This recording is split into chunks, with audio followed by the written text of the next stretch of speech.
ఇవాళ శ్రీ చైతన్య బాచ్పల్లి క్యాంపస్లో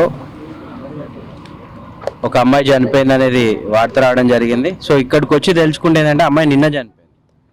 నిన్న ఈవినింగ్ 5 o'clockకి అమ్మాయి సూసైడ్ చేసుకున్నట్టు వీళ్ళు గుర్తించిండ్రు. అది 6 o'clock 7 o'clockకి వాళ్ళ పేరెంట్స్కి ఇంటిమేషన్ ఇచ్చిండ్రు. వాళ్ళ పేరెంట్స్ వచ్చేసరికి నైట్ 2 అయింది.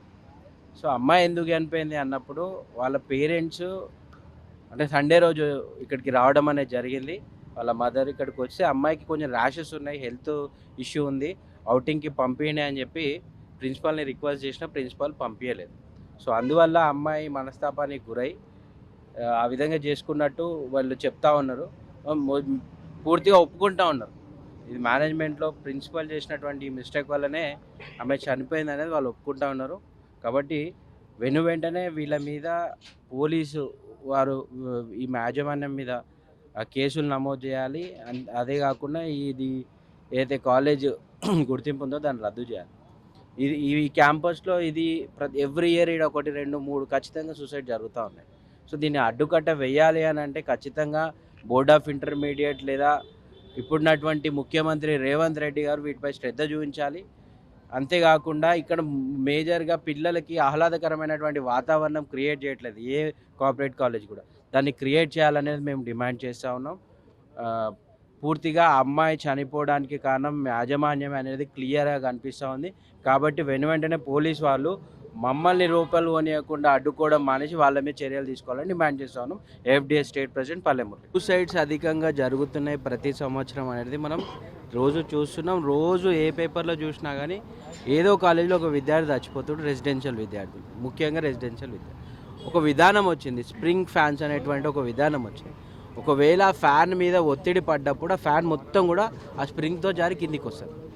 సో అలాంటి ఫ్యాన్స్ పెట్టుకోవాలని బోర్డ్ ఆఫ్ ఇంటర్మీడియట్ ఇమీడియట్లీ ఈ రెసిడెన్షియల్ స్కూల్స్ అండ్ కాలేజెస్కి ఇమీడియట్గా వాళ్ళు ఒక రెజల్యూషన్ పాస్ చేయాలి. ఖచ్చితంగా ఫ్యాన్స్ ఉండాలి. ఏవైతే ఫ్యాన్స్ ఉన్నాయో ఇప్పుడు ఇవి తీసేసి కొత్తగా స్ప్రింగ్ ఫ్యాన్స్ అనేవైతే వచ్చినాయో వాటన్నిటిని పెట్టాలనేటువంటి రెజల్యూషన్ని బోర్డ్ ఆఫ్ ఇంటర్మీడియట్ వీళ్ళకి పాస్ చేయాలనేది ఏఎఫ్డిఎస్గా అండ్ అన్ని విద్యార్థి సంఘాలుగా మేము డిమాండ్. నేడు ఇదే శ్రీ చైతన్య కాలేజీలో గత 3 ఏళ్ల నుంచి కూడా చూసుకుంటే 20 నుంచి 25 మంది విద్యార్థులు ఆత్మహత్యకు పాల్పడుతున్నా కూడా నిమ్మకు నీరెత్తనట్టుగా నేడు ప్రభుత్వం కానీ ప్రభుత్వ అధికారులు కానీ డిఐఓలు కానీ నిమ్మకు నీరెత్తకుండా వాళ్ళు కేవలం ఆఫీసుల కుర్చీలకే పరిమితం అయ్యారే తప్ప ఏ విధమైన చర్యలు ఏ కార్పొరేట్ కళాశాలల మీద తీసుకోకపోవడం ఎంతో సిగ్గుచేటు. మరోసారి ఇప్పుడు మనం గమనిస్తే నేడు ఇక్కడ చనిపోయిన వర్షిత అనే అమ్మాయి ఎవరైతే ఉన్నారో విద్యార్థికి ఆత్మహత్యకి కారణం కేవలం యాజమాన్యం నిర్లక్ష్యమే కాదు, ఇందులో ఖచ్చితంగా కూడా ప్రభుత్వ అలక్ష్యత, విద్యార్థుల పట్ల చూపిస్తున్న వాళ్ళు ఏదైతే చిత్తశుద్ధి లేకుండా వాళ్ళు పనిచేస్తున్నారో దాన్ని ముందు మార్చుకోవాలి. గౌరవనీయులైన రేవంత్ రెడ్డి గారికి ఒకటే చెప్తున్నాం, రాష్ట్రం మీద కానీ విద్యార్థుల మీద కానీ మీకు ఏమాత్రమైన చిత్తశుద్ధి ఉంటే ముందు ఒక విద్యాశాఖ మంత్రి కూడా మన రాష్ట్రానికి లేడు అనే విషయాన్ని గుర్తించి జూబ్లీస్ ఎలక్షన్ కోసం ఏనాడైతే ఆ రోజు అజరుద్దీన్ గారిని మంత్రి పదవి ఇచ్చి వేరే శాఖను కేటాయించారో ఒక ఎలక్షన్ మీద పెట్టిన శ్రద్ధ విద్యార్థులందరి కోసం విద్యార్థుల కోసం విద్యాశాఖ మంత్రిని ఎందుకు కేటాయిస్తలేవు అని చెప్పి సూటిగా ప్రశ్నిస్తున్నాం. మరి ఇక్కడ మాత్రం ఈ సమస్య మీద మనం మాట్లాడితే ఒకటే డిమాండ్ చేయడం, ఇప్పుడు యాజమాన్యంతో చర్చలు చేసినాక వాళ్ళు ఒకటే సమానం చెప్పడం జరిగింది. దీంట్లో గౌరవనీయులైన ఇప్పుడు ప్రిన్సిపల్ ఎవరైతే ఆత్మహత్య కారణంగా ఆయన పర్మిషన్ ఇవ్వలేదు అని చెప్పి ఏదైతే కారణం చూపిస్తున్నారో ఆ ప్రిన్సిపల్ని వెంటనే సస్పెండ్ కాదు ఇమీడియట్గా కూడా కాలేజ్ నామ్స్ నుంచి కంప్లీట్గా తొలగించాలని చెప్పి డిమాండ్ రాత్రి కూడా వాళ్ళ తల్లిదండ్రుల సమక్షంలోనే పెట్టడం జరిగింది. దానికి యాజమాన్యం సానుకూలంగా స్పందించి వాళ్ళ మీద చర్యలు తీసుకుంటామన్నది. ఇప్పటికైనా సరే కార్పొరేట్ కళాశాల అందరికీ కూడా విద్యార్థి సంఘాల ఐక్యవేదికగా ఒకటే హెచ్చరిస్తున్నాం, ఇక మీదట కనుక ఏ ఆత్మహత్య అయినా సరే ఇంకా ఒకవేళ ఆత్మహత్య కనుక జరిగితే ఇక మీదట మాత్రం ఏ కార్పొరేట్ కళాశాలని కూడా ఉన్న రెసిడెన్షియల్ కళాశాలను అన్నింటినీ కూడా బాయ్కాట్ చేసి కంప్లీట్గా డే స్కాలర్ వ్యవస్థని నడుపుకోండి. ఒకవేళ మీకు చేత కాకపోతే ఈ ఫ్యాన్స్కు రేసుకోవడం అనేది ఎప్పుడో కూడా దేశం వ్యాప్తంగా మనం చూసుకుంటే స్ప్రింగ్ ఫ్యాన్స్ అనేవి ఒక సిస్టమ్ వచ్చినాయి. ఆ సిస్టమ్ని అవలంబించండి, విద్యార్థులకి కౌన్సిలింగ్ ఇవ్వండి, ఓ లేడీ కౌన్సిలర్లను పెట్టండి. వాళ్ళకి ఏదైతే ఆహ్లాదకరంగా ఉండే వాతావరణాన్ని సృష్టించినప్పుడు దేశ భవిష్యత్ అనేది తరగతిలో స్టార్ట్ అవుతుంది అనే నానుడిని గుర్తు చేసుకుంటూ వర్షిత ఆత్మకి శాంతి చేకూరాలని ప్రార్థిస్తూ కార్పొరేట్ కళాశాల నాగడాలను ఇక్కడైనా అంతం చేస్తారని చెప్పి ప్రభుత్వ అధికారులను కోరుకుంటున్నామని చెప్పి నవ తెలంగాణ విద్యార్థి శక్తి రాష్ట్ర అధ్యక్షుడిగా డిమాండ్ చేస్తాం. నమస్కారం, మేము బీఆర్ఎస్ నుంచి వచ్చినాం. మరి చూసుకుంటే గత కొన్నాళ్ళుగా ఇదే క్యాంపస్లో చిన్నప్పటికెళ్ళి చూస్తున్నాం. ఇదే క్యాంపస్లో ఎన్నో చావులు రాసిందైతే వీళ్ళే. ఈ క్యాంపస్ యాజమాన్యం ఏంటంటే వాళ్ళ చంపుతున్నారని 100% చెప్పిన ఈ ఆత్మహత్యలు కానే కావు, ఈ మర్డర్లు. ఈ యాజమాన్యం చేసే మర్డర్లు అయితే మేము గ్యారంటీ చెప్తున్నాం. ఒకటి, ఈ రేవంత్ రెడ్డి చిత్తశుద్ధి లేకుండా ఈ కాలేజీల మీద అయితే ఒక్క కఠిన చర్య కూడా తీసుకోవట్లేదు. మా బీఆర్ఎస్ అడిగేది ఒకటే, ఒక ఎడ్యుకేషన్ మినిస్టర్ నియమించాలని చెప్పి కోరుతున్నాం. నమస్కారం, నా పేరు వర్షిత్, తెలంగాణ జాగృతి స్టూడెంట్స్ ఫెడరేషన్ స్టేట్ సెక్రటరీ. ఈరోజు శ్రీ చైతన్య కళాశాలలో నిన్న రాత్రి వర్షిత అనే అమ్మాయి సూసైడ్ చేసుకొని చనిపోవడం జరిగింది. ఇది సూసైడ్ అని ఏమాత్రం అనడానికి లేదు, ఎందుకంటే ఇది శ్రీ చైతన్య యాజమాన్యం చేసిన మర్డర్ అని చెప్పి నేను హెచ్చరిస్తున్నాను.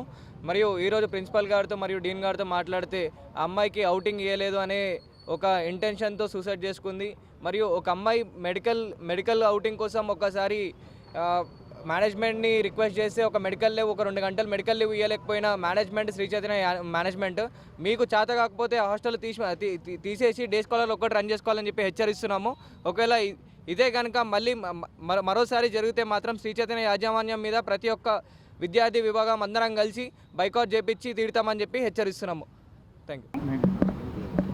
ఇది Nizampet municipal Quthbullapur constituency, Nizampet municipal corporation Bachupally Shri Vaishnavi క్యాంపస్లో కాలేజ్ కోడ్ 59326. దీనికి శంకర్రావు గారు డీను. ఈ వైష్ణవి క్యాంపస్లో నిన్న మధ్యాహ్నం అమ్మాయి పేరు వర్ష, ఫాదర్ నేమ్ వచ్చేసి మధుసూదన్ రెడ్డి, మక్తల్ అమ్మాయి. సో చైతన్య కాలేజీ నిర్లక్ష్యం వల్ల అమ్మాయి మధ్యాహ్నం 2:40కి పైకి వెళ్ళింది. వాష్రూమ్ నోట్బుక్ తీసుకున్నాను, పైకి వెళ్తే క్లాస్ రూమ్లో సంబంధించిన క్లాస్ మానిటరు అబ్జర్వ్ చేయలేదు. తర్వాత పైకి వెళ్తున్నాను అని చెప్పేసి రూమ్స్ క్లీనింగ్ చేస్తున్నాను చెప్పేసి రూమ్స్ ఓపెన్ చేసి పెట్టారు. సో రూమ్స్ లాక్ చేయకపోవడం వల్ల, అలాగే మేనేజ్మెంట్ నిర్లక్ష్యం వల్ల అమ్మాయి పైకి వెళ్ళి సూసైడ్ చేసుకోవడం జరిగింది నిన్న సాయంత్రం. ఈ 2.5 అవర్స్లో 2:40 నుంచి 4:30 వరకు అమ్మాయి కనీసం ఎక్కడ పైకి వెళ్ళిందా కిందికి వెళ్ళిందా అనే మానిటరింగ్ లేదు. సో దీని మీద వెంటనే యాక్షన్ కళాశాల యాజమాన్యం మీద ఇమీడియట్గా ఎఫ్ఐఆర్ చేసి కాలేజీ సీజ్ చేయవలసిందిగా భారతీయ జనతా పార్టీ విజ్ఞప్తి చేస్తున్నాం. అలాగే మేనేజ్మెంట్ మీద ఏదైతే డిఐఓ గారు ఉన్నారో ఇంతవరకు ఫోన్ చేస్తే కనీసం మాకు విషయం తెలియదు, మాకు ఇప్పుడు ఫోన్ చేస్తే కూడా విషయం తెలియదు, మేము ఇప్పుడు వస్తూ ఉన్నామని చెప్పేసి వారు మాట్లాడుతూ ఉన్నారు. ఇమ్మీడియట్గా దీని మీద కమిటీ చేసి ఎంక్వైరీ చేసి బోర్డ్ ఆఫ్ ఇంటర్మీడియట్ సంబంధించిన ఏది కార్పొరేట్ కళాశాలలో ఉన్నారో ఎంతమంది సూసైడ్ చేసుకుంటారు, విద్యా వ్యవస్థలో మార్పులు రావా అని చెప్పేసి మేము భారతీయ జనతా పార్టీ డిమాండ్ చేస్తున్నాం. వెంటనే కళాశాల మేనేజ్మెంట్ మీద యాక్షన్ తీసుకోవాల్సిందిగా విజ్ఞప్తి చేస్తున్నాం.